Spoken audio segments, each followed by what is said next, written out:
Right then, everyone. So, patch 9.1, it is somewhere on the horizon. And it's been a while. You might be bored as hell in the game, but maybe, you know you want to hit the ground running on day one for the new patch. So today, I'm going to tell you what things I think you actually can do to get your characters ready, some things that I don't think you should do because they'd end up being a big old waste of time, and also a few of the ways that I've been actually quite enjoying myself within World of Warcraft these days. By the way, Glaive Pin and a whole bunch more in the link down below. Patreon, thank you everybody. Quick segue, let's get into the show. Soul Ash, everyone's favorite currency. It's going to remain in patch 9.1, but a bunch has changed. Wahoo! So, it will continue to be used for the ranks 1 through 4 legendary, crafting and upgrading. Of course, patch 9.1 is bringing with it some new Legos, so having a stock of Soul Ash will of course be a useful thing, even if your current ones are at maximum rank or whatever. Additionally, Soul Ash is going to be tradable via a new Bind on Account item that is called Packaged Soul Ash. Now, this is an item that is purchased from the broker vendors who you find actually inside a Torghast run. It costs 1500 Soul Ash, and whenever used, it will grant slightly less than that to whatever character uses it. So this will be very handy. It'll mean that you can get your alts up to speed. Now, it does encourage you, therefore, to also perhaps build up a stockpile of Soul Ash in this current patch. Now, 9.1's new rank 5 and rank 6 upgrades for the Legos, they use Soul Cinders. That's a new currency that you do not need to worry about for now. But that's not all. No, it's not all. Soul Ash is actually going to be more time efficient to earn in patch 9.1. The reason why is you'll earn 50% more Soul Ash than you do right now for your first clear of a wing each week, right? It's quite a bit more. Then, and this is a big change, you'll actually still earn Soul Ash from subsequent Torghast runs, albeit at a diminished quantity. I think quite a diminished quantity. Overall, this means that Soul Ash is technically no longer a weekly capped currency, and it will mean that you'll be able to get lots and lots of it in the new patch, because you'll get 50% more from your first clear of, those wings. So that's pretty big.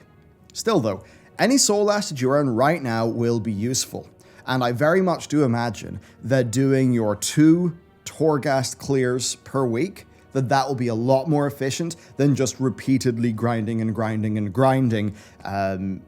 within a week in the new patch. So you can get a head start now, or you could just wait until the patch, because then you will have a little bit more efficiency.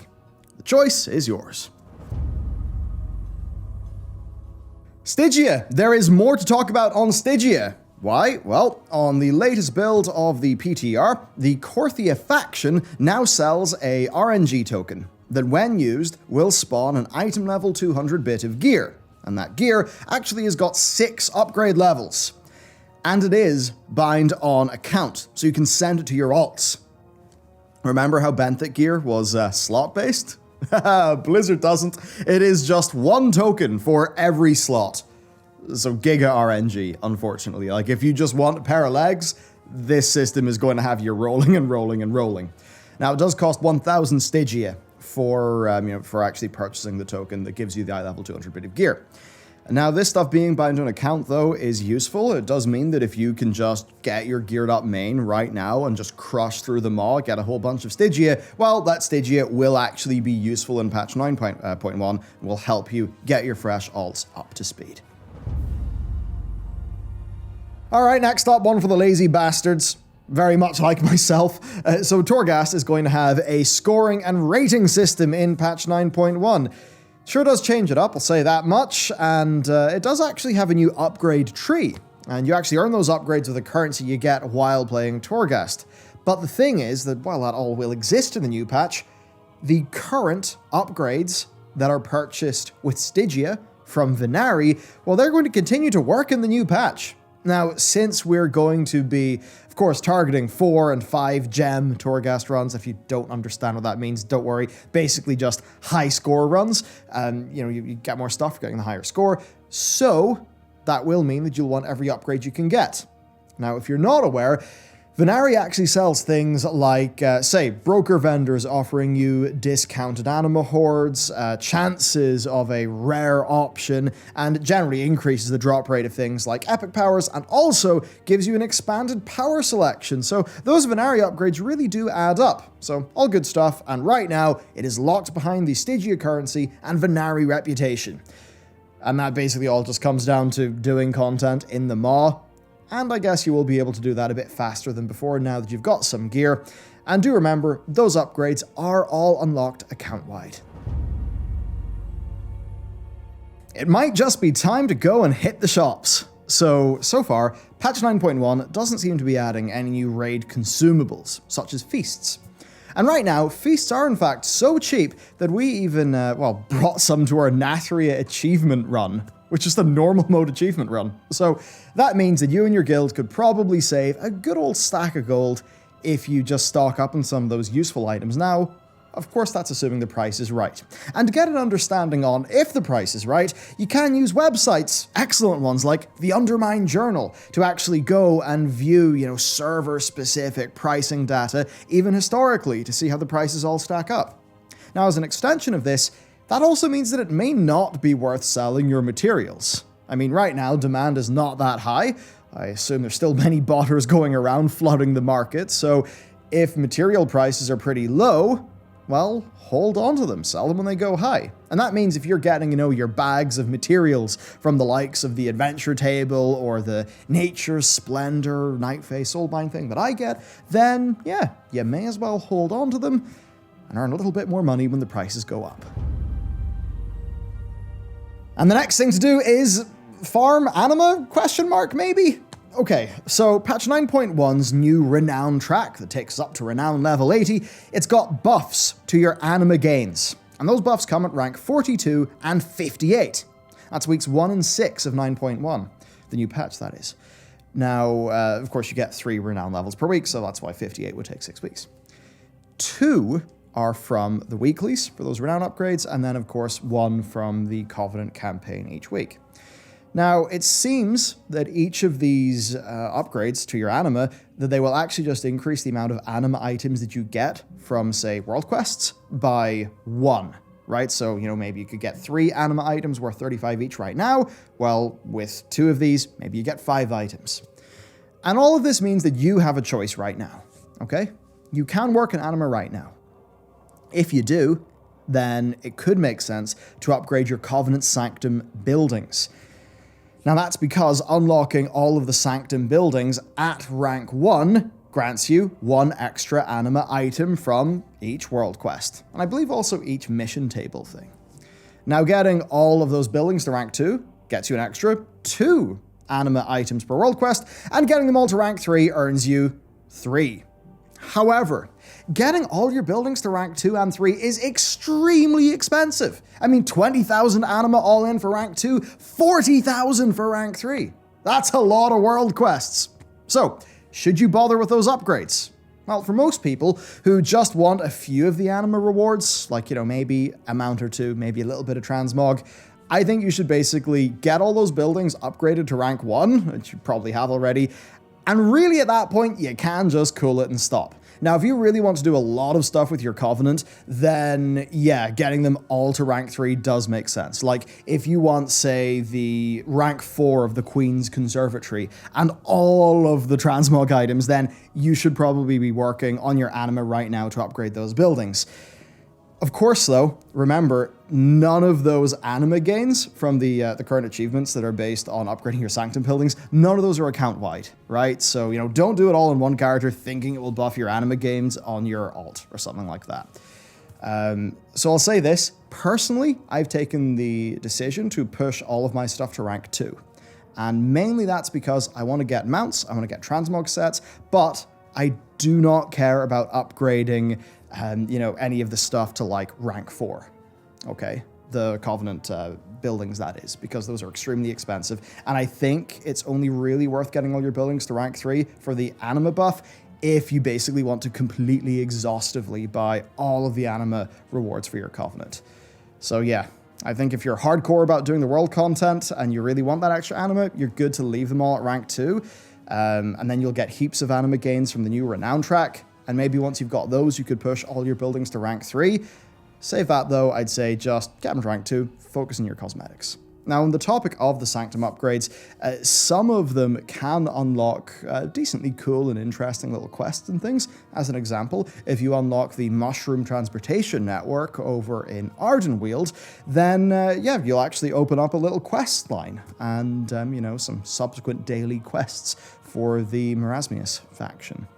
Now, this is a reputation not only rewards some cool cosmetic items like, say, multiple mounts and back appearances, but also some decently cool lore about the ancient denizens of Ardenweald.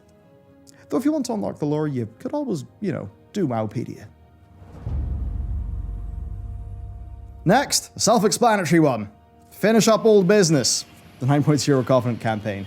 I'm not 100% sure, but there's a decent chance that this could help you just get right stuck into the new Covenant campaign in day 1, which you would want to do because, of course, week 3 of the new Covenant campaign is what unlocks flying. I don't know about you, but good God, I cannot wait to get flying for this expansion.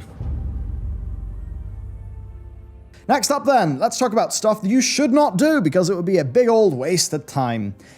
Don't bother doing the Bolvar campaign in your alts. Blizzard have actually implemented a skip for that on the PTR, where as long as a character has completed chapters 1 through 3 of their Covenant campaign, you will be able to skip straight to the patch 9.1 stuff. Then similarly, as I mentioned earlier, those Venari unlocks for Torghast, they're account-wide, so you don't need to bother doing those in your alts. And also, in case you weren't aware, the Torghast lair unlocks have been account-wide for a long time, so you don't need to grind those up in your alts. Next up then, just thinking about your own use of your time, a bunch of stuff will be easier when you've got flying, right? I mean, your Anima per hour doing world quests will soar with a flying mount, and you'll find that a bunch of the world content, such as, say, the mount unlocks that we featured in this video, they will be a bit easier when you've got flying.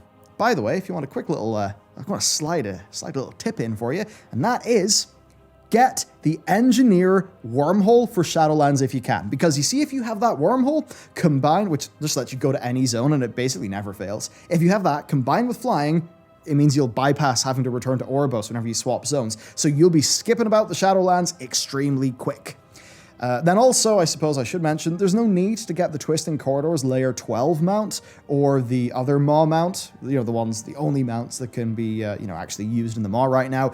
And that's because nearly immediately in patch 9.1, all mounts will be usable in the Maw. Thank fuck. Do not worry about farming out Renown, because Morgan Day recently confirmed that Blizzard will in fact have a Renown catch-up system for the first 40 levels of Renown, so a faster one than the current one, that will be coming in patch 9.1. So you don't need to go and take all of your alts through Renown right now. The catch-up should help you out. Next up then, unfinished business. Probably won't come back to haunt you, but there's some neat things you can do. You know, just stuff that will be going away or will no longer be achievable in 9.1. Ahead of the curve. Of course, I've got that for Sire Denathrius, and you can too. You just need to kill him in heroic difficulty before the new patch. Sadly, this time there's no mounted title, which is a bit disappointing, but it will add to your Ahead of the Curve collection at least. The next up, one that I haven't done and probably should do, and that is getting all Keystone Dungeons at +10 and +15 in time. Because if you do that, you'll get the Proud title and the Sin-Touched Deathwalker mount. And I guess right now is a pretty good time to start working towards this because fairly foolproof strategies for each of the dungeons have been found and worked out by the players, and there's a decent chance you'll outgear it, so, it could be an easy way to pick up that achievement if you want something to do in-game. I'm planning to dive into Mythic Plus for the next season, but who knows, if I somehow manage to find some free time, maybe I'll mop these up after we've finished our Nathria Glory achievement. Then next up, the Vicious War Spider mount. This, right now, is a great time to do it, and that's because the rating requirement has actually been lowered from 1400 down to 1000. Now the thing here is you don't lose any rating at a rating of 1000 when you lose. So there's no risk of you falling below the required rating for your wins to actually count. Now here is a quick fact sheet for you about how to get this mount. So on your PvP pane, go to Rated and you will see the seasonal reward mount at the bottom right. Now, in order to fill this bar, you'll need a total of 2,400 progress points, which you get in varying amounts from winning different rated PvP modes. So that's your Arena 2s and 3s, and rated Battlegrounds, of course, at or above a personal player rating of 1,000. Now, this table will show you how much of these points you get from each one of these game modes, along with an estimated win count. On average, it's quite a bit. You'll be getting around 0.33% for a 2v2 win, 1% for a 3v3 win, and 2% for a rated Battleground win. So a fair amount of PvP to cram into the end of the season. And then, if you still have the bug for rated PvP after doing all of that, and you've got your Vicious War Spider, then you can actually go and start working towards a Vicious Saddle, which of course all works at this new requirement of 1,000 instead of 1,400, and the Vicious Saddle can be redeemed for previous season's Vicious mounts, many of which do look incredible. And also, in patch 9.1, all of the BFA Vicious PvP mounts will be available for purchase with Vicious Saddles, so you may as well get your practice in now. Finally then, Elite PvP Transmog sets. Go get them when you can, because these are truly awesome looking sets, especially the plate one. Now, to get the full set, you will need a rating of 1,800 in any of the rated PvP game modes. So I doubt I'll get it this season, but hey, maybe next time. Then I just want to give you some additional things to do. We did actually do a whole video on, surviving the patch 9.1 waiting room, so you can check that out. I do have just a few personal little additions, though, that maybe you'll be interested in. First off, Glory of the Nathria Raider. That's what we've been doing for a little bit in my guild. You know what? It's a blast, right? It's also just nice and chill, because your achievement runs, you'll typically be doing those on, normal mode. Though I wouldn't recommend what we did, which was not having a full roster, so trying to 9-man it with a solo healer. Maybe that's not ideal. But what's nice, though, is that some of these achievements, they really feel like activating an optional hard mode. With Dark Vein, for instance, you've got to deal with and defeat an entirely new mob in the fight. And, it does a ton of damage. It adds some new mechanics. It's pretty sweet. And to be honest with you, I really wish that some bosses just had this in general. I'd love to have optional, harder mechanics, but still, keeping the tuning style of Heroic and the flexibility. Come on, imagine being able to do an optional hard mode in your Heroic raid for an extra bit of loot. It seems to me like that would be an incredible way to add longevity and a little bit more optional difficulty for people who maybe don't want to make that step to Mythic. And I bring that up because, Mythic, it's extremely tightly tuned, right? It's a different kind of gameplay, and it's organizationally a very different beast, right? You need to be thinking about your comps and stuff. Whereas I think some normal and Heroic banter with some optional hard modes would be, a lot of fun for loads of the players. Anyway, I'll hop off my soapbox. Glory of the Shadowlands Hero for the dungeons. That is a great shout. Again, it adds a little bit of a hard mode feel to some of the boss encounters that may otherwise, of course, be somewhat routine and boring by this stage. And if you do this, you'll actually get the Voracious Gorger mount as well.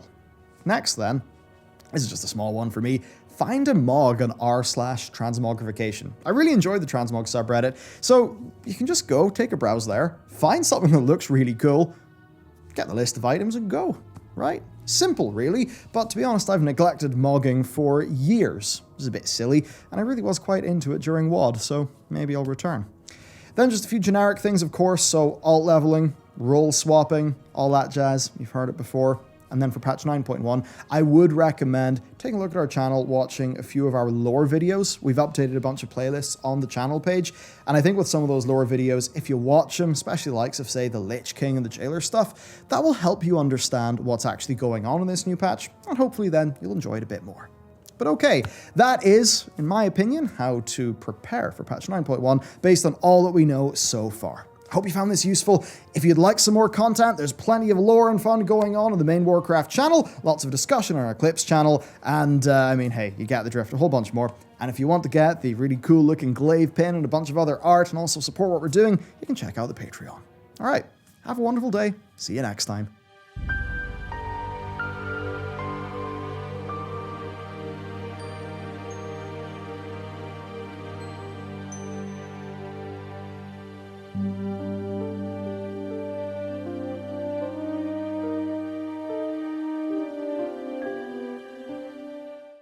Wahoo!